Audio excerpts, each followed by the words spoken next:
some say the shores of Zorm's Strand are haunted.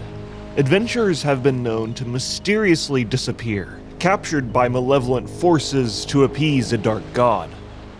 Those who wander the shores of Zorm's Strand may hear the screams of those devoured by the eternally hungry beast lurking within the ancient ruins of the Blackfathom deeps. Oh, but it wasn't always this spooky. 10,000 years ago, the Blackfathom Deeps was not called the Blackfathom Deeps. It was called Lothar Lazal, a beautiful night elf temple which means seat of the sky in Darnassian. This place of worship was dedicated to Elune and was overseen by Queen Ajara herself. She used her scepter, Sharas Dal, to control the waters around the temple. And this scepter would later be used by resto shamans in the Legion expansion, by the way. And with Ashar's influence, the pools around the temple would be flourishing with aquatic life, like beautiful schools of one-polygon fish. Ajara even bound a sea giant to the temple who did tricks and feats of strength for all of the visitors who traveled near and far to observe Lothar Lazal's beauty. And then the Great Sundering happened, and the world was ripped apart, and the temple sunk into the sea. During the span of 10,000 years, the once pristine and now broken ruins of the temple have been buried under the ground, lost to time, and filled with the corruption of the old gods. Fun fact about this dungeon, it was originally planned to be located in the zone of Darkshore, as we see here in this early development map. And if you travel to the upper corner of the zone, you can see the exact replica of the temple's entrance used for the actual location in Ashenvale. The dark monstrosity that has taken residence within these ruins is Akumai, the terror of the deep. This corrupted Hydra's influence drew in the Twilight's Hammer cultists. These old god worshippers are a common enemy you'll find on the world of Azeroth, worshipping the powers of the void or the elementals it has enslaved, and their ultimate goal is to bring forth the Hour of Twilight, a prophecy of doom, where all of Azeroth is consumed with shadow. This particular enclave of cultists is led by Twilight Lord Kelris, who believes that Akumai was the herald of the old gods, and his personal ticket of endless power and immortality. So in order to worship the beast, the cultists took refuge in what would now be called the Blackfathom Deeps, and began sacrificing maybe willing cultist members to the terror of the deep in order to earn favor. How does a Tauren hide in a cherry tree? He paints his hooves red.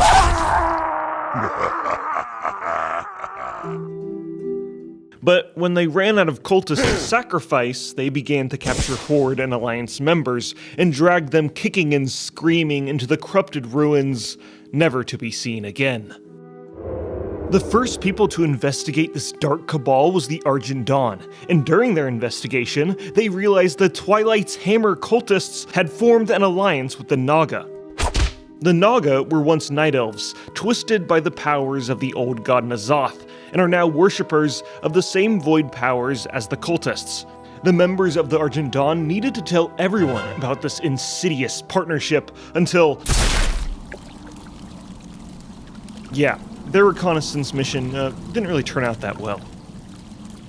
But that is why us, the players, are tasked with delving into the mysterious depths of the Blackfathom Deeps to cull this old god threat and obtain some sweet loot in the process. When entering the dungeon, the first boss you'll find is Gamura, the tortured turtle who has succumbed to madness and is trained to attack outsiders. Next is Lady Cerevis, a Naga who is conducting rituals and research to allow them to worship Akumai without being devoured themselves. Further into the depths, you'll find Gelihast, a Murloc tribe leader who has forced his way inside the deeps.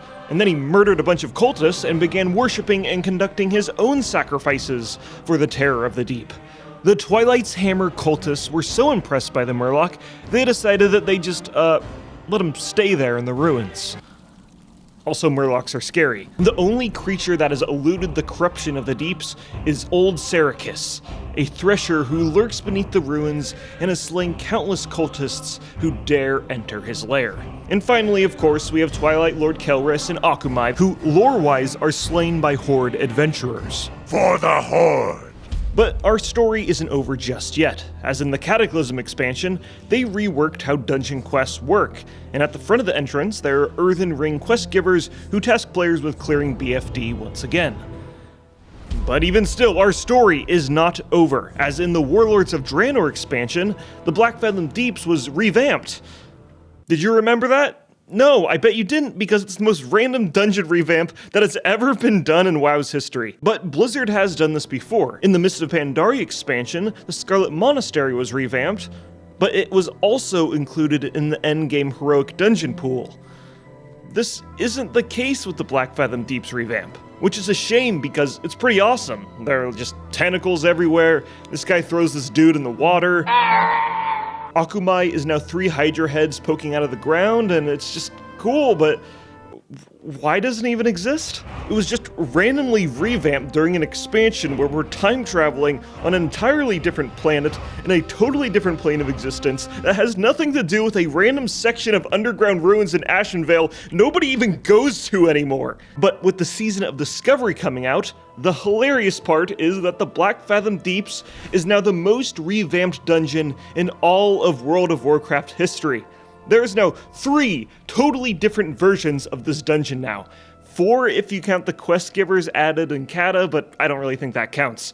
That's right, this random, typically overshadowed dungeon for level 25 players is now the instance Blizzard has tinkered with the most. And personally, I love the simplicity of BFD's story. Traveling into waterlogged, corrupted ruins to kill cultists who are sacrificing innocents to a monster deep beneath the earth just screams old Warcraft fantasy to me, like it's taken straight out of a D&D campaign. Also, there's Murlocs. I don't really have to explain further. Wait, don't leave! I've had the pleasure to partner with Blizzard once again to create some official videos on the Warcraft YouTube channel. At the time of recording this, 1 is currently uploaded with 2 more coming this month. Blizzard has been great to work with and they basically give me full creative freedom, so they're pretty much videos you'd find on this channel, but on the official Warcraft channel instead. There's a link down below to watch it. Please do, and like and subscribe. You can do that on this video too. Okay, thanks, bye. Back to the end slip.